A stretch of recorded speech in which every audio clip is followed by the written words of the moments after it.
저는 이렇게 민주당이 자신들의 의원 워크숍에 이런 방송 장악 문건을 돌려보고 이걸 그대로 실천했기 때문에 이동관 후보자에 대해서 이런 도둑이 재발절인 그런 걱정을 하고 있다고 저는 생각을 합니다.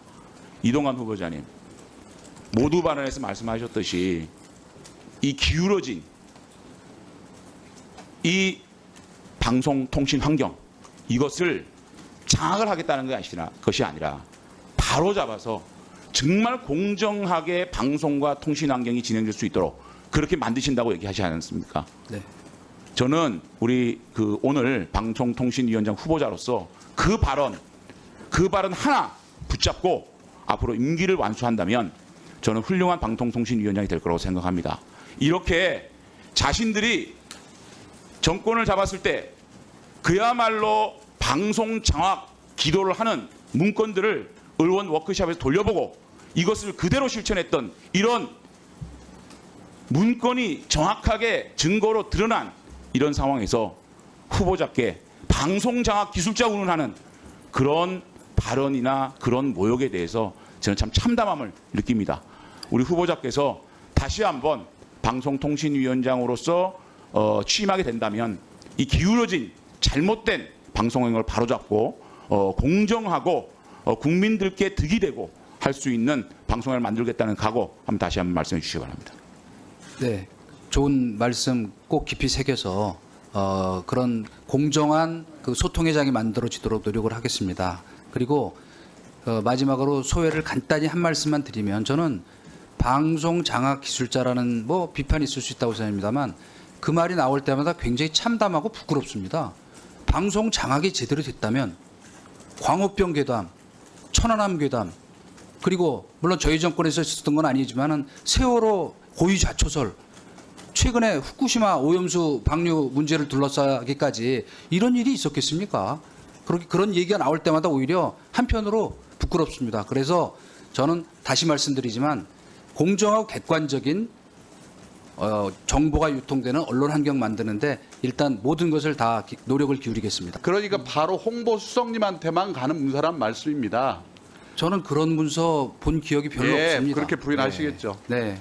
그리고 주문 보고서는 모두 다 우리 언론비서관 박흥신 비서관은 아시겠죠? 물론이죠. 그분도 모르시진 않죠. 아니 뭐 잘 후배죠. 알죠. 예, 박흥신 비서관이 김건호 행정관 통해 가지고 지시를 했습니다. 거기에 포함된 것들이 김재동 등 일부 연예인, 그다음에 라디오 시사 프로 편파 방송 실태, 그다음에 방송사 지방선거 기획단 구성 실태, 뭐 이런 것들이 KBS 조직 개편 이런 내용들을 박흥신 비서관으로부터 받아서 국정원에 연락을 하면 거기서 보고서를 가져오는 거예요. 그래서 다시 보고를 받고 그거를 박흥신 비서관한테 전달을 하는 겁니다. 그런데 이 황 행정관의 보고에 보면 데일리 보고서와 기획 보고서, 이건 수석님만 보는 건데 수석님만 보는 보고서 중에서 의문사항이나 수정 요청이 있는 부분에 대해서는 박흥신 비서관을 통해 가지고 다시 내려오는 거예요. 그러면 그 얘기는 뭐냐면요, 우리 후보자께서 당시에 수석할 때 그걸 다 보고 있었고 그 보고를 받아가지고 박흥신 비서관한테 지시를 하셨다는 겁니다. 거꾸로 주문 보고서는 국정원에서 작성을 해가지고 황재용 이 행정관을 통해서 박흥신을 통해 가지고 수석님한테 올라가는 거고요. 그런 과정이에요. 그런데 이걸 지금 모른다고 부정을 하죠. 전 선생님과 같은 전철을 왜 담임 선생님이 밟으려고 하는지 모르겠습니다라고 얘기를 하지 않았습니까? 예. 그거는 어떤 제가 의미냐고요? 아까 설명드린 것처럼 어떤 의미입니까? 저희 그동안에 이 담임 선생님은 공개적으로는 일체 어떤 입장 표명을 하시지 않았습니다. 그런데 오늘 아침 인터뷰 기사에 저는 단서가 있다고 생각하는데요. 나의 존재는 무엇이냐? 선생님의 존재는 학생을 선도하고 잘 교육하는 것입니다.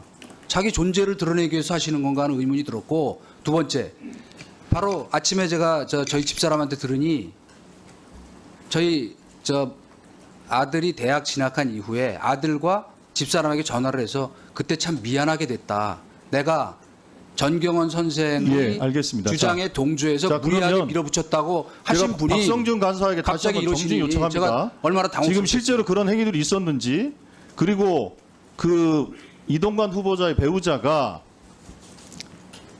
그 담임 선생님과의 통화가 있었다면 후보자는 분명히 사과에 전화를 했다는 것이고, 그리고 담임 선생님은 지각조차도 좀 무마해달라는 전화를 받았을 뿐 다른 통화를 한 바는 없다라고 얘기를 한단 말입니다.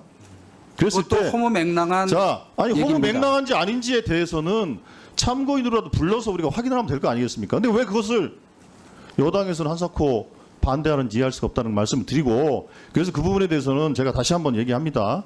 그렇게 해주시기 바라겠습니다. 다른 걸 다 사상하고 말씀드리고 싶은 거는, 이런 사안이 발생했을 때 저희가 가장 우선해야 되는 게 뭐겠습니까? 피해자 아닙니까? 근데 피해자가 나를 학폭 피해자로 규정하지 말아달라고 그렇게까지 얘기를 하는데, 굳이 당신이 학폭 피해자니까 나와서 얘기하라는 식의 압박을 계속 가하는 것이 이게 무슨 그 논리인지 저는 이해가 가지 않습니다. 과거에 저희가 잘 기억하지만 우리 박원순 시장님으로부터 성폭력 피해를 당했다고 폭로했던 그 분을 피해 호소인이라고 규정을 하지 않았습니까? 근데 이번엔 또 자기가 학폭 피해자가 아니라는 사람은 학폭 피해자라고 규정을 하는 이 논리적인 모순을 제가 어떻게 이해해야 할지, 저는 다른 건 뭐 다 좋습니다. 그러나 이미 본인들이 다 성장해서 잘 사회생활을 하고 있는데 그거를 지금 다시 다 끄집어내 갖고 하는 것이 과연 교육적인 것일까? 그리고 이 말씀은 드리고 싶습니다. 아까도 충분히 말씀 못 드렸는데 저희 아이도 아주 인생의 큰 교훈으로 생각하고 아주 깊이 반성하고, 그 뒤에 군대도 사병으로 갔다 왔고, 그 다음에 취업해서 졸업해가지고 정상적 생활을 하고 있고, 예. 그런 상황입니다. 예. 그래서 다 부모를 키우는 입장에서 널리 양해해 주셨으면 좋겠습니다. 예. 좀 이제 좀 후련하신가요? 말씀을 이제 마무리를 거의. 감사합니다. 더 있지만 나중에 기회가 되면 하겠습니다. 되는 대로. 네. 이동관 아들은 학폭위 미개체했습니다. 정순신 아들은 학폭위를 개체했습니다. 그리고 강제 전학을 가서 2점 감점을 받았습니다. 정시 합격했습니다. 그리고 이동관 후보 아들은 아무 불이익 없이 명문대 수시 추가 합격 0.00 세 자리까지 간다는 수시 합격했습니다. 이건 누가 봐도 우리 이동관 후보 만약에 생기부에 이 학폭 관련된 부분이 기재됐다 그러면 붙었을까요? 떨어졌을까요? 전문가들한테 내가 물어봤습니다. 100명 중에 99명은 다 떨어졌다고 얘기합니다. 로또에 1등 당첨되는 것보다 더 어렵다고 합니다. 어떻게 생각합니까?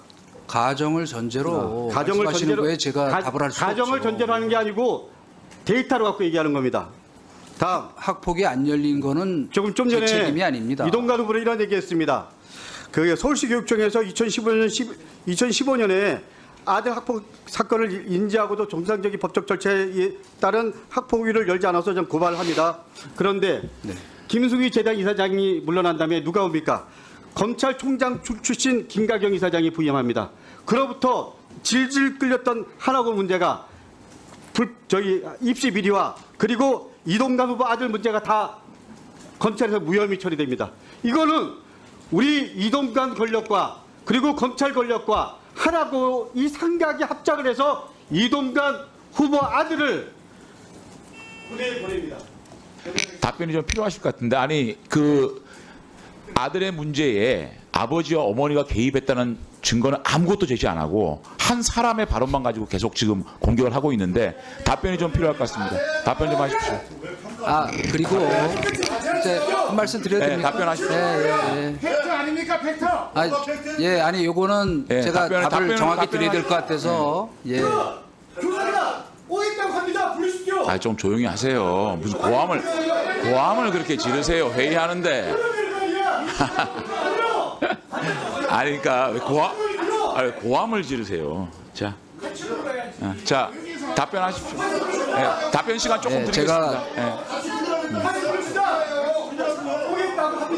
이것은 엄연하게 홍보수석의 명의를 도용한 것으로밖에 보이지 않아요. 국정원이 이거를 작성을 했고 분명하게 홍보수석 요청이라고 명백하게 박혀 있습니다.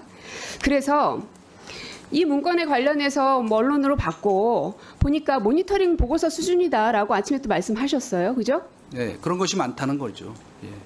그런 내용. 그래서 모니터링 보고서, 이동관식의 모니터링 보고서 몇 개만 보여드릴게요. 첫 번째 보시면 MBC 조기 정상화를 위한 추진 방안이라는 곳에 인적 쇄신 섹션 안에 8월 27일경 보수 성향 이사 주도로 해임 건의안을 전격 발의, 공개적으로 자진 사퇴를 압박하라, 이런 내용이 있습니다.